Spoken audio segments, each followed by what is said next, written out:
안녕하세요. 주식 랩소디 오늘도 여러분들과 함께하겠습니다. 본부장님과 함께 인사 나눠볼게요. 본부장 예. 안녕하세요. 안녕하십니까. 반갑습니다. 네. 네, 저희가 오늘도 다양한 시장 이야기 좀 나눠볼 예정이고요. 자, 오늘 어떤 이야기부터 조금 네. 일단 나눠볼까요? 성탄절에 하와이에 화산이 분출해서 약간 그 소식부터 먼저 좀 네. 전해드릴까 합니다. 일단 주식 시장이 어제는 이제 미국 주식 시장이 좀 쉬어서 맞아요, 맞아요. 전날 한 템포 약간 쉬어가는 날이라 저희가 이제 방송을 안 하는 날 주식시장 소식을 전해드리는 게 좀 약간 늦은 소식이라 그 소식은 좀 뒤쪽에 전해드리고요. 어, 세계 돌아가는 얘기를 좀 해드릴까 하고 그 네. 다음에 이제 해드릴까 합니다. 일단 하와이 소식 잠깐 드릴게요. 요게 이제 하와이 킬라우에아 화산입니다. 요게 이제 분출한 사건입니다. 이틀 연속 지금 계속 이렇게 분출하고 있습니다. 여러분들 이렇게 좀 운을 좀 이렇게 화산을 보면 운이 좋다고 하셔가지고 아, 이게 운이 좋아요 또? 아니 네네 근데 너무 무서운데요? 아, 네네 다행히 인명 피해는 없었나요? 요거 이제 금지돼 있습니다. 2007년부터 이제 가는 게 금지돼 가는 거 있고요. 자체가? 예, 야. 260피트까지 치솟았고요. 할라우야마 분화구가 하고 지질연구소 USDM 새벽 2시 20분경부터 이제 요 400에이커 방면으로 이제 용암이 분출하고 있고요. 2.5인치 이상 분출 현상을 보이고 있다고 합니다. 이거 이제 가스 기둥이 형성돼 있고요. 몇 안 되는 활화산입니다. 또 예, 이렇게 이제 보글하고 이제 화산 스모그가 쭉 올라오고 있습니다. 이제 이게 이제 계속 이제 폐쇄돼 있기 때문에 인명 피해는 당연히 없고요. 이제 하와이의 두 번째 큰 화산입니다. 과거에 활발한 활동을 했었고 70년 동안 수십 차례 폭발을 했습니다. 올해 들어서는 벌써 세 번째 폭발입니다. 그리고 특히 2018년도에 몇 차례 지속적인 폭발이 있었고 그때 당시 피해가 좀 많았습니다. 그 700명 이상 대피하는 큰 피해가 있었고 지난해 이제 6월하고 8월에 이제 요 구경하려고 인산인해를 이뤘던 일이 좀 있었고요. 그래서 이제 화제가 좀 됐던 건데 최근에 이제 성탄절 맞아서 이게 좀 분출해서 기사가 계속 많이 나고 이제 화제가 나서 여러분들 좀 보시라고 제가 잠깐 좀 이제 주식 랩소디 팬들에게 이제 저희 시청자 여러분들에게 팬 있나요? 많습니다. 네. 여러분들에게 좀 없는 것 하나 같은데. 제가 좀 보여드리느라고 이제 물론 네. 온라인 팬들도 있지만 제가 이제 네. 방송으로도 이게 좀 나가는 거라서 아, 저희가 맞아요. 좀 이제 좀 보여드리느라고 이제 그리고 이제 이게 이제 저희가 생방송으로도 나가지만 생방송 이후에 저희가 이제 나중에 유튜브로도 보시는 분들이 있어서 이거 보시라고 제가 맞아요, 이제 맞아요. 다시 한번 더 이렇게 생생하게 이제 올라온 지 한 이게 서너 시간밖에 안 됐거든요. 그래서 제가 생생하게 보시면 이거 보면은 또 운이 좋군요. 외신에 보시면 왼쪽에 보시면 외신이라 음. 어 25 이게 그 CCTV로 찍은 겁니다. 왼쪽에 상단에 보시면 25일 아침 9시 17분에 찍은 거거든요. 그러니까 이렇게 이제 아주 생생한 겁니다. 예, 보시면 됩니다. 다음은 잠깐 보시겠습니다. 사이버 공격의 이제 잘이라고 일본 항공이죠. 요게 이제 국제선하고 이제 해킹을 당한 겁니다. 국제선하고 국내선이 지연했습니다. 오늘 아침 사이버 공격을 받아서 국내외 운항에 차질을 빚고 있습니다. 이게 항공편이 지연이 된 건데요. 26일 오전 자사 네트워크 시스템이 사이버 공격을 받았다고 밝혔습니다. 이게 약간 특이합니다. 사실 이렇게 사이버 공격을 받아서 사실 뭐 시스템이 이렇게 연기되거나 이런 경우는 극히 드뭅니다. 그래서 이제 7시 24분쯤 네트워크 통신량이 급격히 많이 늘어서 시작된 건데 아마 디도스 공격이 아닌가라고 좀 추정이 됩니다. 그래서 잘 관계자는 8시 56분쯤에 공격이 표적된 시스템을 차단했다고 전했지만 여전히 여파가 좀 이어지고 있습니다. 일단 이게 차단을 하는 거라는 게 이제 끄는 걸로 보이는데요. 선을 이제 공격망 선을 끄는 걸로 보이는데 기본적으로 그렇게 하다 보니까 기본적으로 모든 시스템이 작동이 되지 않습니다. 그러다 보니까 국내선하고 국제선하고 판매가 중단이 된 상태고요. 그러다 보니까 기본적으로 시스템이 작동이 안 되다 보니까 이제 운항이 지연이 되고 판매가 중단이 된 상태입니다. 그래서 이번 저녁 공항에 대한 영향을 미치게 됐고 하네다 공항의 수화물 시스템뿐만 아니라 모든 운항이 지금 정지된 상황입니다. 그리고 이제 지연이 되고 있고요. 물론 이 하네다 쪽이 하다 보니까 간사이 오사카 쪽이죠. 후쿠오카 공항도 지연 사태가 연달아 되고 있는 상황입니다. 자율층은 안전운항에 문제가 없다고 하는데 이렇게 되다 보니까 이제 승객들은 좀 불안할 수밖에 없는 상황입니다. 이게 사실 이렇게 공항 자체가 공격을 받는 경우도 극히 드문데 좀 약간 공항은 약간 폐쇄망적인 걸 쓰거든요. 약간 좀 다른 망을 네, 쓰는데 그러니까요. 이게 좀 특이한 게 아닌가라는 생각이 듭니다. 이게 여기 좀 밝혀지는 대로 여러분들한테 좀 전해드릴까 합니다. 그러니까 좀 특이한 경우라 이게 좀 제가 이제 오기 전에 오전에 이게 떠서 여러분들한테 다시 한번 더 밝혀드리려고 합니다. 다음 소식 좀 네. 전해드리겠습니다. 다음은 우버입니다. 우버가 이게 지금 반독점 이후로 그러니까 이제 대만에서 이제 이걸 인수하려고 했습니다. 네. 우버 판다를 인수하려고 했는데 이게 중단이 됐습니다. 우버가. 대만 공정위원회가 글로벌 운송기업 우버의 음식 배달 시장 내 확정을 제동을 걸었습니다. 그러니까 대만 공정위원회가 이제 25일이죠. 우버가 딜리버리 히어로에서 우버 판다라고 대만 사업을 이제 인수하려고 했습니다. 이걸 인수하려고 했는데 요거를 9억 5천만 달러 이제 그렇게 인수하려고 했는데 요거를 불허한다고 발표했습니다. 그래서 결국 인수를 못 하게 됐습니다.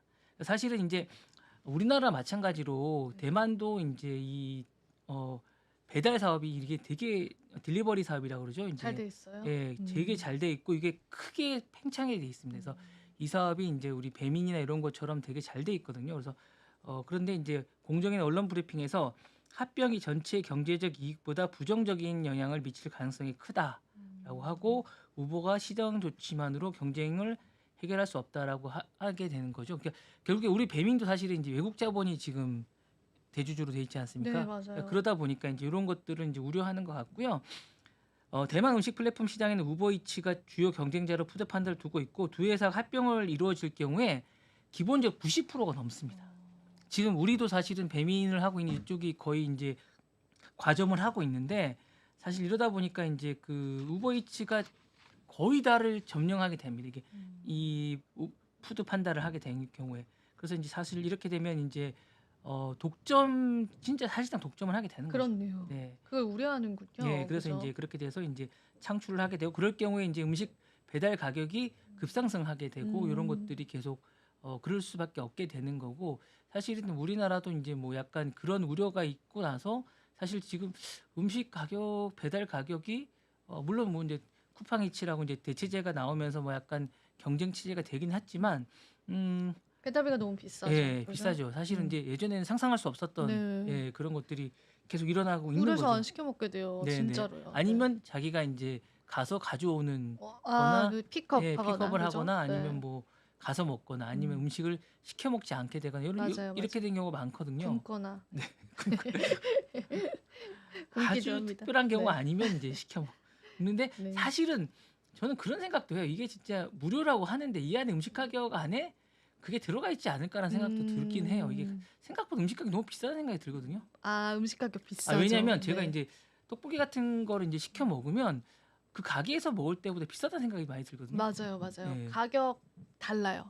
예, 좀 다른 생각이 좀 듭니다. 배달 가격이랑. 네, 그러니까 배달을 시켜 먹을 때하고 실제 가게 가서 먹을 때하고 근데 이게 어쩔 수 없는 게 그 배달 수수료는 그 회사가 가져가니까 네, 그 소상공인 입장에서도 음식값에 그거를 더해서 네, 네, 그런 네. 악순환이 반복되는 예, 거죠. 그냥 그런 생각이 좀 들거든요. 소비자에게 전가가 예, 되는 거죠. 그러니까 결국에는 이게 뭐 결과적으로. 가격이 이제 배달 가격이 올라가지 않는다고 하지만 어떤 식으로든 그게 이제 포함되어 우리한테 있지 오는 거죠. 않은가 네. 하는 생각이 좀 듭니다. 맞아요. 결국 이 거래 때문인지 어쩐지 뭐 무산된 것 때문인지 모르겠지만 우버 주가는 약보합세를 가지고 있습니다. 61.71달러를 지금 기록하고 있습니다.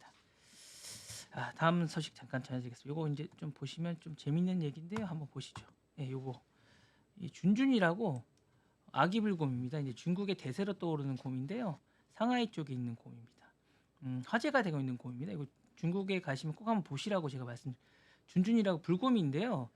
상하이 11 되게 엄청 귀엽네요. 예, 엄청 귀엽습니다. 네. 중국에서 디즈니 캐릭터만큼 지금 화제를 모으고 있는 곰이라고 합니다. 키가 1m고요. 몸무게 35kg 앙증맞은 체구에 더피하고 닮은 약간 그런 곰입니다. 중국에서 지금 핫한 곰입니다. 예, 아주 핫한 곰이고요. 동물 관람객 중에 가장 인기가 높은 준준이라는 곰입니다. 그래서 사육사와 함께 술래잡기 하고 이런 곰인데 사실 이 불곰입니다. 이 준준곰이라는 게 불곰인데 크면 200kg에 달하고 수명은 50년 정도 되고 시속 55km로 달린다고 합니다. 그래서 되게 이게 사실 천적이 없을 정도로 되게 무서운 곰입니다. 그렇네요. 아니 예. 근데 얘가 이제 크는 거잖아요. 예, 새끼 그죠? 곰인데 지금은 이제 되게 귀여워서 너무 귀엽다. 마스코트처럼 지금 이제 중국의 대세로 이제 귀여움이 폭발해서 이제 지금 화제가 되고 있다고 하는데요. 요게 이제 11개월 된 아기 곰이고 35kg 정도 돼서 이제 야생 동물인데 이게 지금 동물원에 있는데 야생으로 돌려보낼지는 잘 모르겠습니다. 근데 지금은 어쨌든 동물원에서 키우고 있고요. 어쨌든 중국에서 이제 핫해서 되게 인기가 있다고 합니다. 그래서 요거 제가 이제 약간 토픽 비슷하게 해서 잠깐 여러분들한테 인기를 해서 준준이라고 캐릭터에서 이제 되게 인기가 있어서 여러분들한테 소개를 시켜드리려고 이제 요 크는 과정을 계속 지금 다큐처럼 이렇게 계속 그 과정을 데리고 와서 제가 잠깐 소개해드렸습니다. 귀여워요. 귀엽죠? 예, 이제 본격적으로 저희가 이제 소식을 좀 네, 전해드릴까 합니다. 좋습니다. 예, 자 비트코인이 10만 달러에 근접해 있는 것 같습니다. 네, 뭐 이게 이제 이정 아나운서의 전공이긴 하지만 아닙니다. 그런 게 어딨어요, 크리스마스 요즘에. 이브를 전후로 아니, 해서 요즘에 산타랠리 예, 저희 방송국에 다 많이들 하시더라고요. 네, 그래서 네. 거의 뭐 9만 9천 달러에 맞아요. 근접해 있는 것 같습니다. 이게 사실은 산타랠리 때문인지 아니면 이제 트럼프가 취임할 때가 이제 뭐 거의 이제 한 달 가까이가 다가오면서 이제 그렇게 된 건지 잘 모르겠지만 어쨌든 성탄절 앞두고 6% 가까이 급등하면서 9만 8천 대가 되고 제가 오늘 아침에 이제 체크할 때는 9만 9천 달러까지 거의 맞아요. 예, 하면서 이제 근데 이제 그 연준에 계신 그분이 이제 얘기했던 그 효과는 약간 사그라드는 느낌인 것 같습니다. 그래서 그렇네요. 예, 네. 그리고 이제 기본적으로 그러면서 이제 마이크로 스트래티지 주가도 같이 급상승하고 오르고, 있습니다. 네. 예, 그렇게 하면서 이제 같이 동반 상승을 하고 있는 것 같고요. 다시 이제 많은 분들은 이 10만 달러를 넘어서면서 다시 얼마까지 갈 수 있을까라는 기대감을 좀 갖고 있는 것 같습니다. 그래서 도대체 얼마까지 갈 수 있을까라는 생각을 좀 하고 있는 것 같고요. 과연 10만 달러 언제 넘을 수 있을까라는 기대감을 좀 갖고 있는 것 같습니다. 넘는 거는 이제 뭐 기정사실로 아는 분들이 생각하고 계신 것 같고요. 과연 언제까지 넘을 수 있을까라는 생각을 좀 하고 있는 것 같습니다. 좀 넘었으면 좋겠다라는 생각을 좀 하고 있는 것 왜 같습니다. 갑자기 넘었으면 좋겠습니까?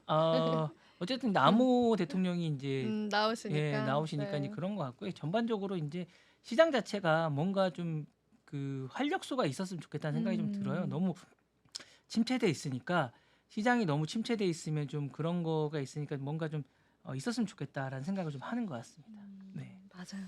네. 코인이라도 좀 올라줘라. 약간 이런 뭐 마음인가요? 아니 뭐 네. 떨어지는 건 상관이 없는데 약간 등락이 좀 있어서 변화가 좀 있었으면 좋겠다는 생각이 있습니다. 네. 계속 떨어지는 것만 있으면 좋은 게 아니니까 좀 오르기도 하고 이랬으면 좋겠다는 생각이 듭니다. 예. 예, 다음 소식 전해드리겠습니다. 다음은 이제 그 아마존입니다. 아마존이 테무를 많이 견제하고 있습니다. 사실은 아마존하고 이제 그 테무하고는 가는 길이 좀 다르다고 저는 생각을 했는데 아마존이 그렇지 않습니다. 제가 최근에 보니까 아마존이 가격이 되게 예민한 것 같습니다. 예. 그러니까 중국발 판매자들에게 이제 플랫폼 테무에서 더 저렴한 가격으로 판매를 하라고 계속 강요를 하고 있습니다. 그러니까 이제 중국 사우스 차이나 모닝 포스트에 따르면 아마존은 판매자들에게 테무에서 아마존보다 더 낮은 가격을 설정할 경우 추천 상품의 프로그램을 제외할 수 있다라고 지금 얘기하고 있고요.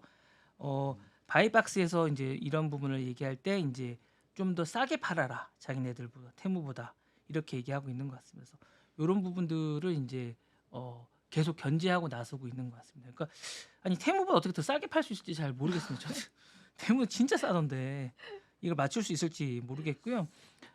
사실은 이제 요렇게 아마존이 계속 가격 경쟁 그러니까 이제 아마존은 사실은 이제 많이 팔고 이제 이렇게 하는데 이 부분에 관해서 계속 경쟁을 갖추려고 하는 것 같아요 지금. 예. 그리고 충전 액세서리 브랜드로 유명한 앵커가 테무에서 철수했는데 이게 아마 그 아마존이 압박을 해서 그런 게 아닌가라는 생각이 듭니다. 그러니까 뭐냐면 앵커라고 되게 유명한 브랜드가 있거든요 충전 쪽에. 네. 그러니까 이제 그 너네가 우리 쪽에 하든지 아마 그 테무 쪽에 하든지 둘 중에 하나 선택하라고 하는 것 같아요. 예. 그러니까 테무 쪽에 할 거면 우리 쪽에서 빠지라고 하는데 사실 아마존 매출이 훨씬 높거든요. 그렇게 또 들어가는군요. 견제가 네네. 견제의 방법 중에 네네. 하나네요. 그러니까 그죠? 싸게 팔 거면 아마존보다 우리를 더 싸게 주던가 음. 아니면 테무에서 빠져라 이렇게 얘기하는 거죠. 그러니까 빠지게 되는 겁니다. 테무에서 계속 야. 테무 쪽에 이제 물건을 못 팔게 하는 겁니다. 예. 이게 근데 사실은 거기도 비슷하지 않아요? 올리브영도? 올리브영이 이제 다른 그런 플랫폼 뭐 요런 화장품 플랫폼에 입점할 거면 우리 거에서 빼겠다. 근데 이제 그렇게 이게 해서 약간 애매한 과징금 게 받았잖아요. 예, 독점이나 이런 것들에 네. 대해서 약간 문제가 나중에 될 수 있는 부분이 좀 있거든요. 예, 이게 약간 조심해야 되는 부분도 좀 있습니다. 나중에 뭐 독점이나 그러니까요. 이런 네. 부분에서 근데 이제 이게 어떻게 하느냐에 좀 다르긴 합니다. 그냥 뭐 이게 실질적으로 그렇게 얘기한 건지 아니면 아니 똑같이 달라고 그럴 수도 있거든요. 가격을 왜 그 테무만 싸게 주느냐고 얘기할 수도 있으니까. 그쵸, 그쵸. 네네. 그럴 수는 있죠. 네. 그런 부분이 좀 있습니다. 그리고 요거 약간 신기하더라고요. 다음 거. 이거 러시아가 이거 보셨어요? 아, 네, 네. 봤어요. 이게 가능한지 잘 모르겠습니다. 러시아가 국제 결제 시스템을 비트코인과 디지털 통화로 이제 한다고 얘기를 하더라고요. 그래서 이제 러시아 재무장관 안톤 실루아노프가 25일 날 러시아 기업들이 뭐 이걸 비트코인을 활용할 수 있도록 한다고 합니다. 그래서 요거를 이제 국제 결정을 음, 시작했다고 얘기를 하고요. 이거 생각보다 이제 러시아가 이 채굴이 되게 발달돼 있는 선두주자라고 얘기를 하더라고요. 네, 네, 네. 네, 전력이 싼가 봅니다. 예, 러시아가. 그런 것도 있고 일단 그게 예전에도 한번 말씀드렸는데 러시아나 중국은 이제 약간 서방 국가들의 약간 적대적이잖아요. 네네네. 그래서 그 미국 달러가 기축 통화인 거에 관해서 기본적으로 불만이 너무 많아서 그 음, 본인들끼리도 협정을 체결했어요. 왜 오일머니를 달러로 하느냐. 음, 이제 음, 그 부분을 암호화폐로 결제할 수 있게끔 하겠다. 그 단체 이름이 있는데 잠깐 기억이 안 납니다. 그래서 아마 네. 그런 기조로 이해하시면 될 것 같아요. 음, 달러 견제를 위해서 채택한 게 일단 암호화폐고, 그다음에 루블화랑 위안화로도 우리가 석유 거래, 원자재 거래를 충분히 할 수 있게끔 그런 이제 우리만의 어떤 시장을 만들겠다라고 해서 그거 이제 미국 네네네. 견제 그런 네네네. 느낌으로도 활용이 좀 되는 것 같습니다. 네네. 그래서 근데 이건 정말 파격적이죠. 이렇게까지 네네. 한다라는 거는. 근데 이제 이게 사실은 잘 모르겠어요. 이게 음, 사실은 그만큼의 수요가 있을지도 모르겠고 음. 이게 그 비트코인이 그러니까 결국에 이제 암호화폐라기보다는 이제 비트코인이잖아요. 기본적으로 네.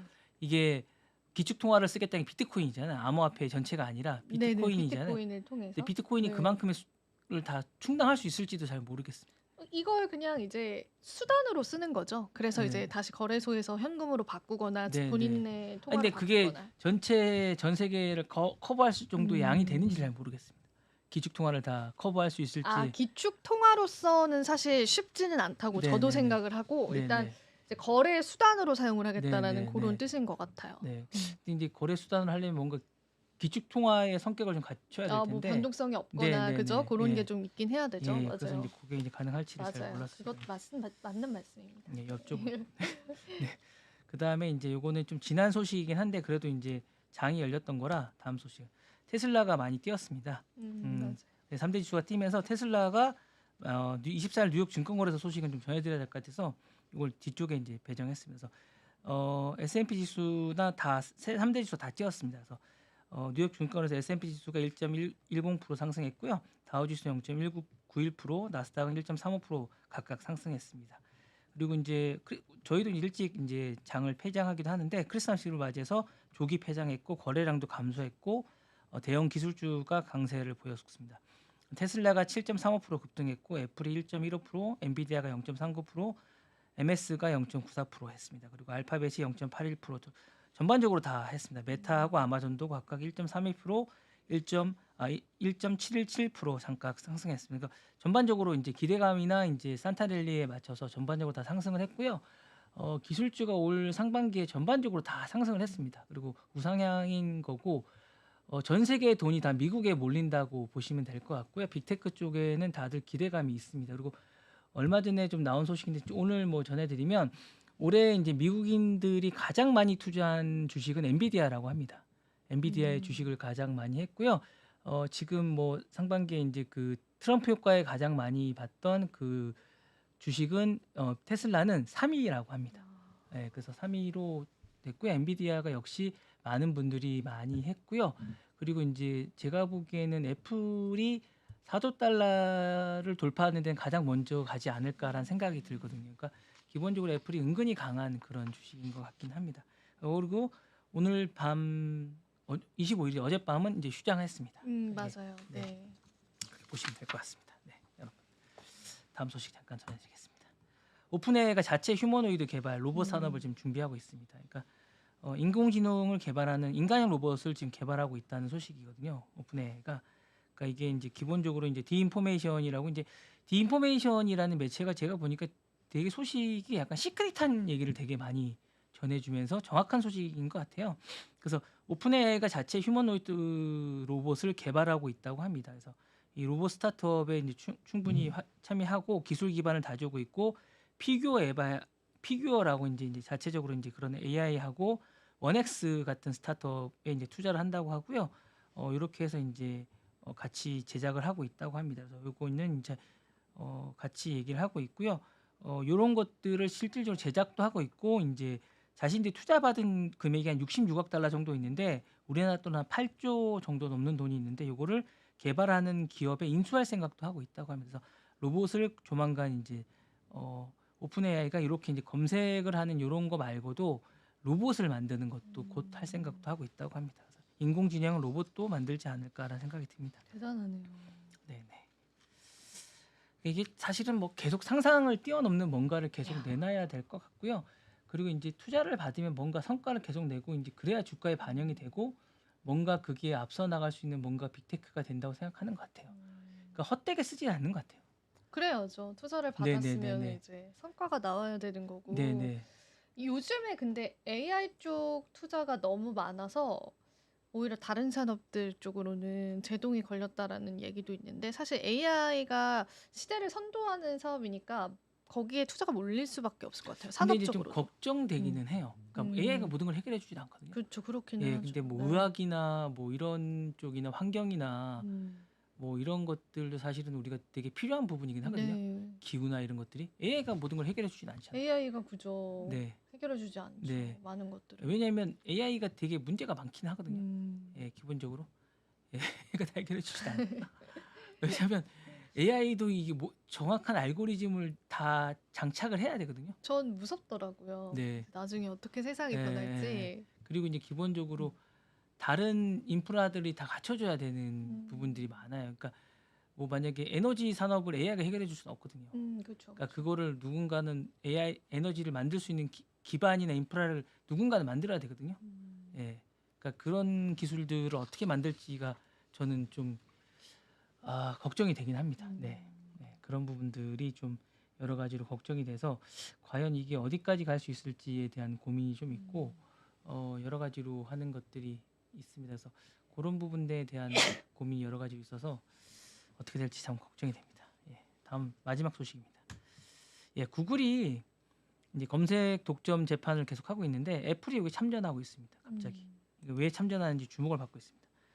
애플이 자사 브라우저 사파리 기본 엔진 구글을 선택하면 같이 공유하고 있는데 최근에 구글 검색하면서 이제 요거에 관련해서 애플이 구글 편에 서서 법원 입장을 전달했다고 합니다.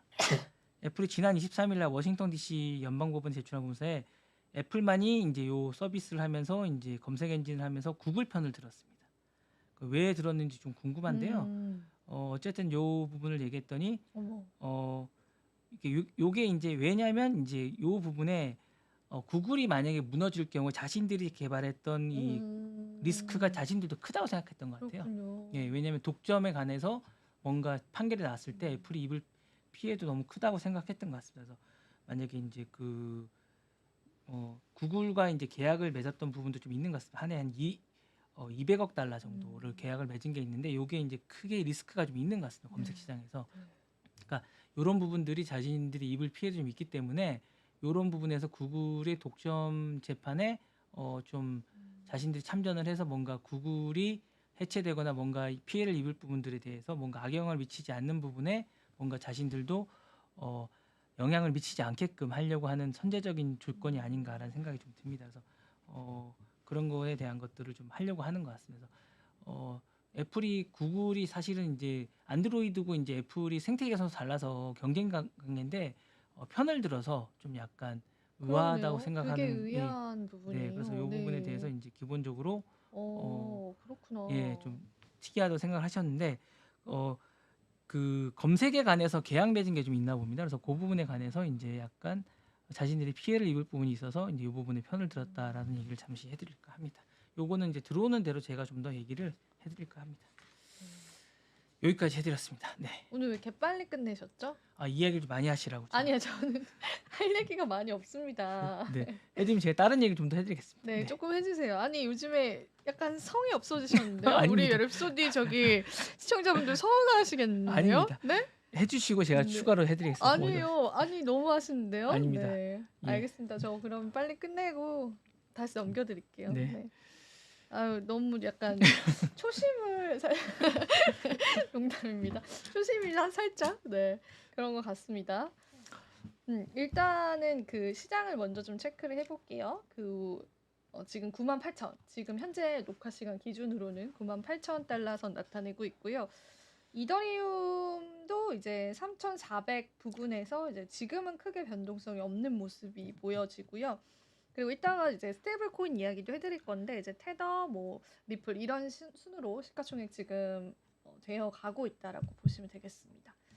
24시간 기준으로는 전반적으로는 떨어졌는데 지금 여기 보시면은 비트코인이 이제 트럼프 취임에 관한 기대감들 때문에 또 올라주는 흐름들이 보여줬어요. 그래가지고 다시 이제 10만 목전에 두고 있는 상황이라 생각보다 강하다라는 거고, 그리고 이제 저희가 연말 됐잖아요. 연말 네. 되면서 그 각자 이제 운용사들에서 비트코인 전망치가 굉장히 많이 나오더라고요. 그래서 제가 그 보고서들은 이제 경계톡 시간에 좀 자세히 설명을 드릴까 해요. 근데 이제 기본적으로 가격을 내다보는 그런 리포트들이 굉장히 많이 나왔거든요. 평균치를 내보니까 20만 달러는 다들 내다보시더라고요. 그러니까 기본적으로 한 운용사 10개 정도를 이제 통계적으로 취합을 해봤을 때, 그리고 진짜 말도 안 되게 큰 가격을 부르신 분이 있었는데 그 팀을 제외하고 봐도 20만 달러 정도는 이제 일관적으로 이제 대부분 평균치로 내다보시는 시장이다라고 보시면 되는데, 뭐 요거를 우리가 이제 그대로 믿을 수는 없는 부분들이니까 참고만 여러분들이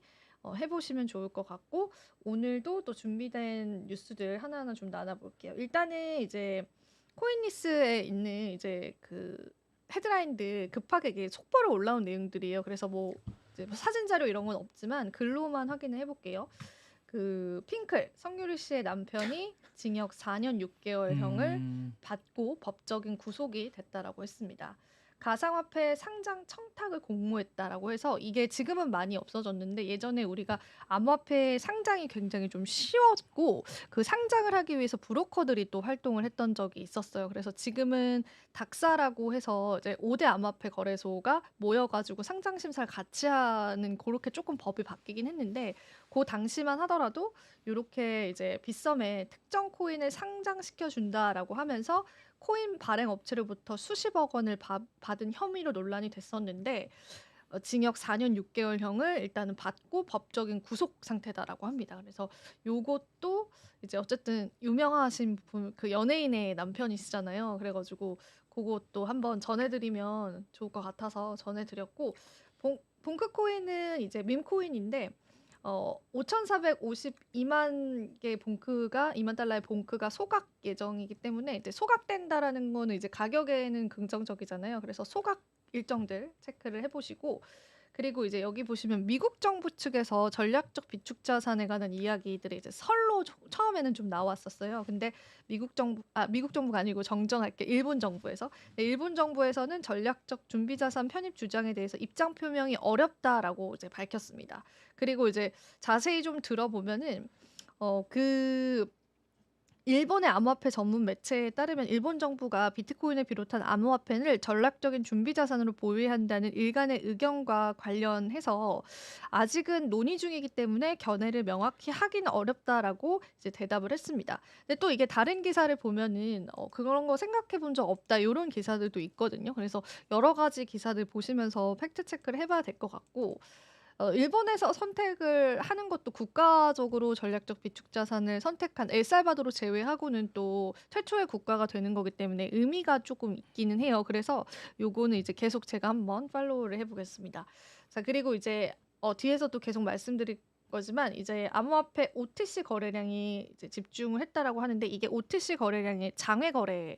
쉽게 이야기하자면. 근데 장외 거래를 그러면은 이제 왜 하느냐? 대부분 블랙락과 같은 기관 투자자들은 거래소에서 사기보다는 이렇게 장외 거래를 좀 많이 한다고 해요.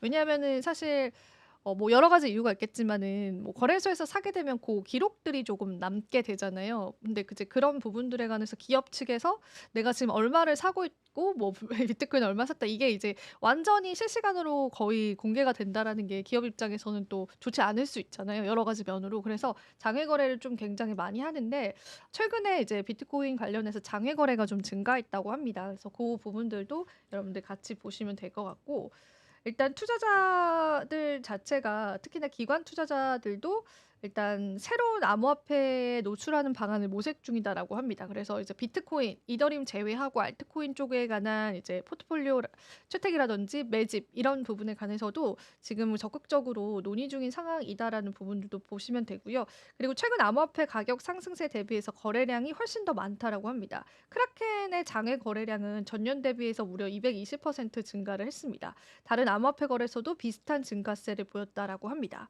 미 대선을 앞뒀을 당시에는 암호화폐 가격이 상승했지만 시장은 오히려 한산한 편이었다라고 해요. 그래서 일부 투자자들은 대선 종료를 거래의 시작 청신으로 여긴 것으로 보인다라고 강조를 했고요. 미 대선 이후에 장외 거래량이 크게 증가했다라고 이야기하면서 투자자분들이 이제 거래소 말고 이제 다른 쪽으로의 비트코인과 이더리움 매집도 우리가 좀 생각을 해봐야 된다. 요런 또 이해도를 여러분들이 좀 가져가시면 좋을 것 같습니다.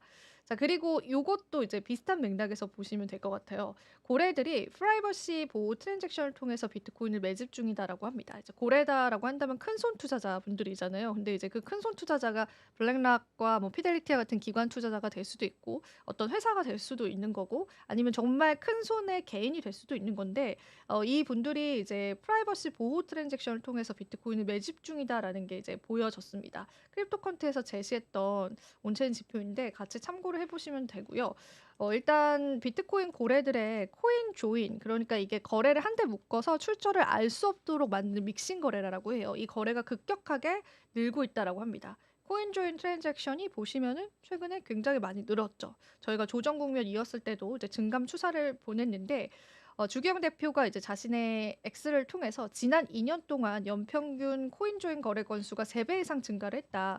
일각에서는 이러한 상황을 해커의 도난 자금 세탁에 의한 것이라고 조장을 하거나 혹은 뭐 자금 세탁용으로 사용이 되는 거다라고 주장을 하고 있지만 올해 이러한 거래의 상당 부분은 ETF, 커스터디 누적 주소 유입 등으로 유입됐다고 설명을 하면서 비트코인 고래들은 종종 이러한 거래를 통해서 자금을 새로운 기관 투자자한테 전달한다라고 합니다. 앞서서 이제 장외 거래 쪽에 가는 말씀도 드렸었는데 이렇게 이제 프라이버시 보호 트랜잭션을 통해서 어떤 투자자들이 새로운 기관 투자자한테 이렇게 비트코인을 전송하는 그런 사례들에 많이 나타난다고 해요. 그래서 요 부분들 때문에 우리가 모르게 또 비트코인을 매집을 하고 있는 기관 투자자가 있을 수가 있고 그다음에 지금 뭐 예를 들자면 지금 10개 비트코인을 가지고 있다라고 이제 알려져 있지만 그 이면에 더 많은 비트코인을 충분히 보유할 수 있을 가능성들도 좀 시장에 나온 것 같아요. 특히나 이제 기관 투자자들 대상으로 현재까지 기관과 ETF의 공개 보유량을 총합해놔도 24만에서 42만 비트코인을 누적한 고래의 정체는 파악할 수가 없다라고 해서 과연 이 고래가 이렇게 크게 매집하고 있는 고래가 누구일까에 관한 그런 이제 궁금증들도 커뮤니티에서는 좀 많이 나오는 것 같습니다.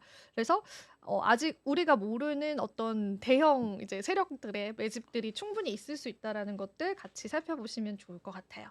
자, 그리고 요것도 이제 뉴스 몇 개만 더 체크를 해보면 바이낸스에서 비트코인 보유량이 올 1월 이후 최저치를 나타냈다라고 합니다.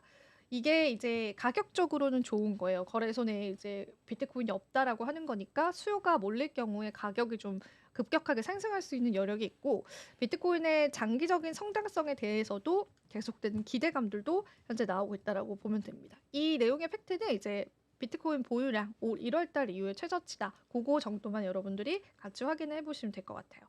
그리고 이제 요거는 이제 마지막으로 전해드릴 내용인데 2025년도 코인데스크에서 2025년도에 암호화폐 시장에 도래할 수 있는 3가지 시나리오를 제시를 했습니다. 그래서 그 3가지 시나리오를 간단하게 좀 말씀을 드릴게요. 스테이블 코인의 성장을 이야기했습니다. 보시면 이제 스테이블 코인에 관한 시가총액이 굉장히 크게 이제 올라가고 있거든요. 거기에다가 이제 리플도 스테이블 코인을 출시를 했잖아요. 스테이블 코인은 단순한 암호화폐 상품이 아니라 글로벌 금융 시스템의 디지털 중추가 될 준비가 되어 있습니다. 테더는 2024년 상반기에 52억 달러의 수익을 올리면서 블랙록을 제치고 가장 수익성이 높은 암호화폐 회사로 등극했다라고 합니다. 스테이블 코인 회사죠. 그리고 이제 지금 현재 정치적인 방향성 자체가 스테이블 코인을 선호하는 방향으로 변화하고 있다라고 합니다. 그래서 미국 달러의 지배력을 강화하고 또 공공부채를 해결할 수 있는 국가 자산으로도 좀 여겨지고 있다. 물론 이 해석에 관해서는 조금 너무 이제 지나친 평가다 이런 이제 평가도 있습니다. 하지만 이게 이제 기사로 나온 내용이라서 같이 한번 말씀을 해드리고 그리고 스테이블 출시에 관해서 이제 최근에 또 리플 쪽에서도 출시가 됐었고 또 추가 출시에 관한 내용도 좀 나오고 있는데 일단 마스터카드와 같은 주요 은행과 결제 회사들이 이 분야에 굉장히 스테이블 코인을 어떻게 활용할까 그리고 어떻게 좀 우리 결제 시스템에 도입을 시킬까 이 부분에 관해서 굉장히 이제 지금 많은 연구를 하고 있다고 해요. 그래서 스테이블 코인 시장은 이제 2025년도에 더 커질 것이다. 요 시나리오가 하나 있었고 그리고 이제 기관 투자자들 유입에 관해서도 있습니다. 일단 지금 새로운 카테고리를 이제 새로운 기관 참여자들이 들어오면서 새로운 카테고리를 육성하고 있다라고 합니다. 그리고 이제 기관 투자자들이 더 이상 이제 비트와 이더뿐만 아니라 다른 알트코인 쪽을 매집하려고 하는 움직임들이 보이고 있고 이제 그러면서 이제 커지는 시장이 이제 디파이 시장이다라고 하는데 이 디파이 시장의 성장성들도 2025년도에 크게 증폭이 될 것이다라고 보고 있습니다. 그래서 이제 앞으로 이제 스테이블 코인 시장의 성장 그리고 디파이 시장의 성장 이런 것들도 내년에 기대가 되는 부분이고요. 마지막으로 이제 ETF가 새롭게 출시될 가능성이 있다. 이것도 얘기가 나오고 있어요. 그래서 비트코인, 이더리움 다음에 솔라나 ETF가 지금 현실화될 가능성이 있다라고 보고 있고 솔라나 ETF는 이제 2025년 상반기에 현시가 되거나 그게 아니라면 2026년도 이후로 연기될 것이다라고 보고 있고 그리고 이제 암호화폐 그 이외에도 뭐 리플 ETF 이야기도 나오고 있고 제가 지난번에 말씀드린 뭐 라이트코인 쪽에 관한 ETF 이야기도 나오고 있고 지금 여러 가지가 한데 모여진 ETF도 출시가 됐잖아요. 그래서 이 ETF 출시 때문에 시장 파이가 조금 더 커질 거고 소매 투자자들이 더 많이 들어올 것이다. 그게 이제 2025년도 코인데스크의 전망 중에 한 가지였다. 그런 부분들까지도 여러분들 살펴보면 되겠습니다. 자, 저는 이제 암호화폐 뉴스 다 오늘 나온 것들은 이제 중요한 것들은 전해드렸고요. 본부장님 또 추가로 해주실 소식 예. 있을까요? 네. 일단 그 도널드 트럼프가 사실은 최근에 이제 그 제가 아까 전에 좀 말았는데 그 사실 이제 주변 국가들에 대해서 계속 이제 공격을 하기 시작했어요. 그래서 이제 그 파나마도 공격을 했고 최근에 이제 캐나다도 공격을 하기 시작했습니다. 그래서 그 파나마의 이제 그 운하 부분을 이제 건드리기 시작했는데 캐나다는 관세 부분을 건드리면서 마치 제 또 다른 주면 자신들에게 관세나 이런 부분에 혜택을 주겠다라고 해서 심기를 건드리는 거죠. 그 총리의 심기를 건드리면서 뭔가 계속 어필을 하고 그러면서 중국과 연계해서 또 건드리고 있습니다. 그러니까 뭔가 계속 어필을 하는데 이러면 이제 그쪽의 총리나 대통령들은 반발을 합니다. 네. 근데 계속 반발을 하고 계속 이제 캐나다 총리를 주지사라고 부르고 이런 식으로 약간 비하해서 부르기도 하고 이렇게 막 하는데 그러면 이제 그쪽에 있는 총리나 대통령은 기분이 나쁘겠죠. 그러면 이제 당연하죠. 반발을 하고 네.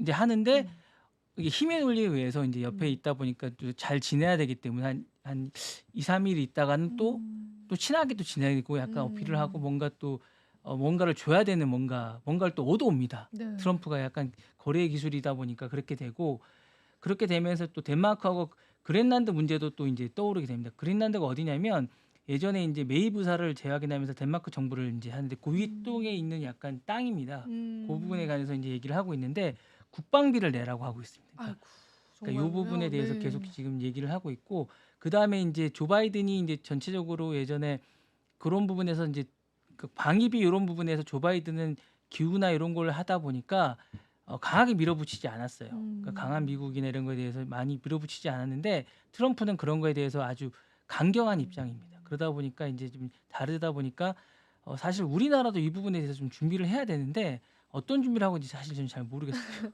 그러니까 몇몇 이제 기업 오너들이 이제 만났다 이런 소식은 이제 들려오는데 네. 그 정부적인 차원에서의 어떤 스탠스는 전혀 네. 보이지 않는 것 같아요. 그리고 이제 바이든이 하는 건 다 싫어합니다.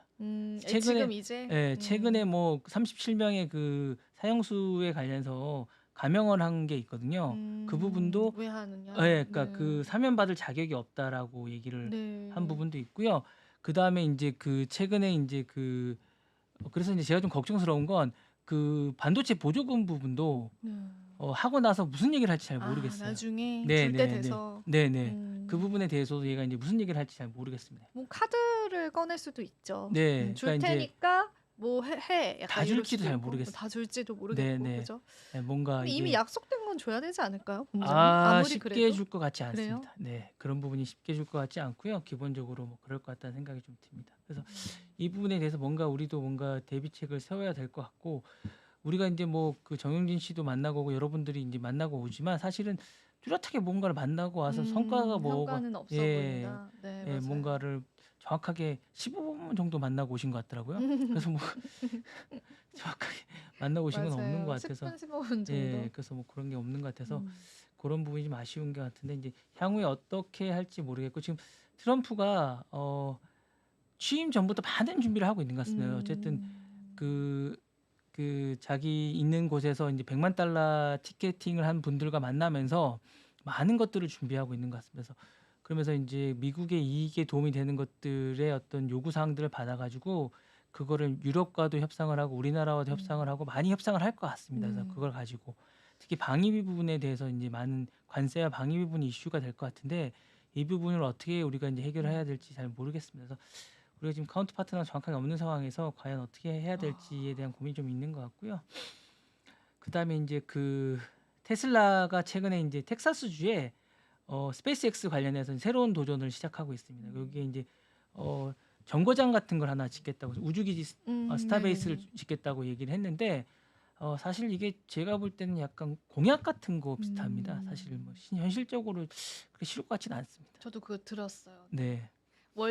나의 네, 네. 월드를 만들겠다. 예, 약간 약간 이런 제가 볼 느낌이죠. 때는 약간 네. 이게 이제 수년 전부터 표명을 해왔던 음. 건데 법적 요건이 충족되지 않아서 못했던 거라서 음. 사실은 이제 저는 근데 이게 약간 그냥 공약 같은 게 아닌가. 현실적으로 약간 좀 어려운 것 같습니다. 기본적으로 이게 뭐 여러 가지 가능성을 하고 근데 사실 여기가 이제 기본적으로 텍사스 오스틴이라고 이제 이런 되게 공학적인 인재들은 많이 있습니다. 여기가 공대가 괜찮은 데가 있고 기본적으로 여기가 이제 발사대 같은 것들이 잘 발달돼 있고 그래서 뭐 여러 가지 조건은 좋은데 그리고 이제 여기가 이제 사막 한가운데이기 때문에 이런 것들을 할 수 있는 아주 최적의 요건이긴 분명합니다. 그렇지만 과연 이게 엄청난 돈이 많이 들어가고 여러 가지가 있는데 과연 가능할까? 저는 이런 생각이 좀 들면서 이게 약간 주가를 부양하기 위한 뭐 이런 거 아닌가라는 생각도 약간 들면서 뭔가 그런 생각도 좀 들어서 제가 잘 모르겠다는 생각이 들고 아까 트럼프 좀 전에 얘기를 했는데 사실은 우리나라보다 이제 일본이 좀 더 지금 트럼프한테 좀 더 적극적이라는 생각이 들거든요. 그러니까 그 자동차 쪽이 더 그런 것 같아요. 손정희 회장도 그렇고 얼마나 도요타도 지금 어, 기부 부분에서 100만 달러 냈다고 얘기가 손정희 회장 1000만 달러 가까이 1000만 달러 뭐예요? 엄청나게 많이 냈다고 그러는데 기본적으로 그렇게 많이 낸다고 하는데 도요타도 얼마 전에 지금 기부금을 냈다고 하거든요. 그러니까 지금 공식적으로 등록된 업체만 해도 13곳 정도 된다고 하거든요. 그래서 그러니까 역대 최대 기부라고 합니다. 그래서 기부 정치가 지금 활발하게 되고 있고 이런 것들이 그냥 공식화되고 있는 것 같아요. 그러니까 이런 상황에서 우리도 뭔가 해야 될 것 같고 취임식에 지금 1억 700만 달러가 지금 기부금이 맞아요. 지금 너도나도 네네네네. 기부하던데요. 네. 참고로 조 바이든 때는 6,100만 달러였다고 하거든요. 그러니까 거의 배 이상이 지금. 지금 암호화폐 업계도요. 엄청 기부하고 있어요, 지금. 그래서 네네. 너도나도 줄을 서시오. 약간 이런 느낌으로. 근데 맞습니다. 네. 암호화폐도 뭐 크라켄이나 뭐 그 코인베이스 네, 같은 애 여러 후원도 동참하고 회사에서 있고 이 후원하는 업체들도 가려서 받는 것 같습니다. 웬만한 뭐 음, 빅테크 정도 돼야 받아주는. 받아주는 네. 것 같고 아무나 받아주는 것 같지 않습니까? 그리고 세계적인 기업도 아무나 받아주는 것 같지 않습니까? 뭐 도요타 정도 돼야지 받아주는 것 같고요. 뭐 아무나 뭐 100만 달러 낸다고 해서 받아주는 것 같지는 않습니다. 그러니까 왜냐하면 그렇게 했을 때 뭔가를 대화 파트너가 돼야지. 그러니까 이게 그 후원을 한다고 해서 그냥 후원만 하는 게 아니라 대화를 할 수 있는 어떤 티켓 같은 것 같거든요. 그래서 그런 부분이라서 우리나라도 뭔가를 이걸 하면서 뭔가를 대화 창구를 마련해야 되지 않을까라는 생각이 좀 들면서 좀 뭔가를 준비를 해야 되지 않을까라는 생각이 좀 듭니다. 그러면서 이제 좀 트럼프가 이제 AI하고 제가 볼 때 가상화폐 요 부분에 대해서 그리고 이제 천연자원 그러니까 이제 요 부분에 에너지 쪽 부분에 세 가지 부분에 좀 약간 주력을 하는 것 같으니까 이 부분 산업에 좀 우리가 뭔가를 주력을 해서 뭔가를 해야 되지 않을까 이런 생각이 좀 듭니다. 그래서 이 부분에 관해서 우리가 좀 뭘 해야 되지 않을까라는 생각이 듭니다. 네. 네, 좋습니다. 네, 이렇게 해서 저희 오늘 랩소디 다양한 내용들 좀 전해봤습니다. 여러분들에게 또 도움 되셨을 시간이길 바라고요. 저희는 오늘은 여기서 인사드려 보도록 할게요. 오늘도 시청해주신 여러분 네, 고맙습니다. 감사합니다.